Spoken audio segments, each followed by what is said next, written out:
मेरा आपसे एक निवेदन है कि अगर आप नरेश को भगत सिंह की उपाधि देते हैं तो भगत सिंह को तो फांसी हो गई थी। क्या आप नरेश को फांसी दिलवाना चाहते हैं या निकलवाना चाहते हैं? निकलवाने का रास्ता हमको चर्चा करना है। पिछले दिनों मेरी सरकार के उच्च स्तर पे जो भी बातचीत हुई उसका लब्बो लवाज ये है कि हमको एक मध्यम मार्ग निकालना होगा।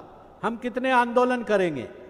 आंदोलन एक रास्ता है किसी भी लक्ष्य को प्राप्त करने का, लेकिन ऐसा नहीं है कि सरकार में सुनने वाले नहीं हैं लोग। मेरी जहाँ तक जिन लोगों से बातचीत हुई है उच्चतम स्तर पर, अगर हम सरकार को सही तरीके से हमारी बात पहुँचाएंगे, ये तो दबाव डालने का एक तरीका है, बहुत अच्छी बात है, क्योंकि किसी भी सरकार को जनता की आवाज़ सुनना ही पड़ता है।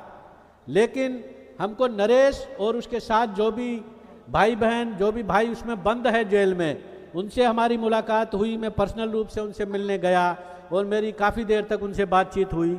और जहाँ तक जेल में उनके रहने का, खाने पीने का और स्वास्थ्य संबंधी चीज़ें हैं, उनमें किसी तरह की कोई कमी नहीं है। अच्छी तरह उनको रखा जा रहा है जेल में, किसी तरह की कोई यातना नहीं है, किसी तरह का उनके ऊपर कोई तंग उनको नहीं किया जा रहा है। हमको देखना ये है कि क्रांति आप किसके लिए करते हैं। क्रांति एमएलए बनने के लिए नहीं होती, क्रांति नेता बनने के लिए नहीं होती, क्रांति बड़े उद्देश्य के लिए होती है। इनकलाब बहुत बड़े उद्देश्य के लिए होता है। इसलिए हमको केवल न्याय के लिए मांग उठानी है। क्रांति होती है, इनकलाब होता है सत्ता में या जो व्यवस्था होती है उसमें परिवर्तन के लिए। शांतिपूर्ण तरीके से, अपने लोकतांत्रिक तरीके से, कानूनी तरीके से बात को पहुंचाना, और सरकार में अगर सुनने वाले लोग हैं और वो न्याय करने के लिए अगर उनका मानस बनता है तो हम जरूर उनसे बातचीत करने के लिए तैयार हैं। लेकिन जब तक सरकार इस बारे में अपनी स्थिति स्पष्ट नहीं करेगी, ये शायद इस तरह का जन आंदोलन हमारा जारी रहेगा। यही आज की इस भीड़ का एक तरह से मनोभाव है। और मेरे पास में जो मैं आपको पिछली बार नहीं दिखा पाया था वो था जनप्रतिनिधि कानून की एक किताब। इस किताब के तहत अगर आप चुनाव के दौरान कुछ कार्रवाई करते, इसमें जो लिखा हुआ है ये 123 एक धारा है जनप्रतिनिधि अधिनियम की, जो गलती एसडीएम ने की थी उसका जवाब थप्पड़ ना हो के उसके खिलाफ अगर आप शिकायत करते चुनाव आयोग को, तो मैं समझता हूं कि इस कानून के तहत जरूर से जरूर एसडीएम के खिलाफ सख्त से सख्त कार्रवाई होती। जहां तक कलेक्टर और एसपी का सवाल है, आप उनसे गाली गलौज ना करें, मेरा ये नम्र निवेदन है। क्योंकि कलेक्टर हो, एसपी हो, तहसीलदार हो, पुलिस हो, कोई भी व्यक्ति वो आसमान से नहीं आता, हमारे समाज से आता है।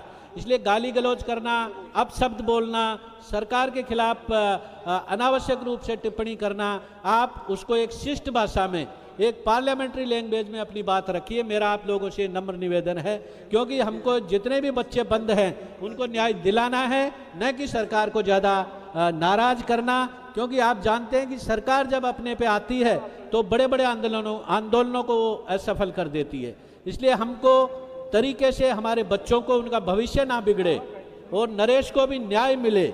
और जो जिस तरह का वातावरण बिगड़ा, गलती किसकी थी, किसकी नहीं थी, किसकी कितनी थी और किसकी किस हद तक मतलब उसको सजा मिलनी चाहिए, उसी के लिए हम न्यायिक जांच की मांग कर रहे हैं। क्योंकि अब तक जो सरकार ने घोषणा की थी कि एक सीनियर अधिकारी के माध्यम से इंक्वायरी की जाएगी, लेकिन मुझे लगता है कि अभी तक वो इंक्वायरी की रिपोर्ट किसी को पता नहीं चली है। इसलिए सभी की मांग है कि इसमें एक न्यायिक जांच जरूर की जाए। और अगर आप चाहेंगे तो सरकार के लेवल पे, उच्च स्तर के लेवल पे भी हम बातचीत करने के लिए सरकार से जरूर संपर्क करेंगे।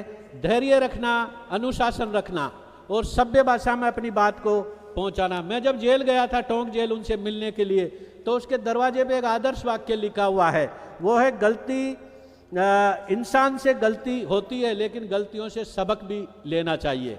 चाहे पुलिस प्रशासन हो, चाहे सिविल प्रशासन हो, चाहे जनता हो, कोई भी अगर गलती करता है तो उसे सबक लेना बहुत ज़रूरी है। और ये बहुत कानूनी, ये लंबी कानूनी लड़ाई है। आंदोलन अपनी जगह है, लेकिन न्यायपालिका में हमारे वकील लोग कितने शक्ति से हमारे केस को वहाँ लड़ रहे हैं, क्या क्या आर्गूमेंट दे रहे हैं, क्या क्या तर्क दे रहे हैं, ये उनको बताना पड़ेगा। क्योंकि 3-4 बार इस केस को स्थगित किया जा चुका है।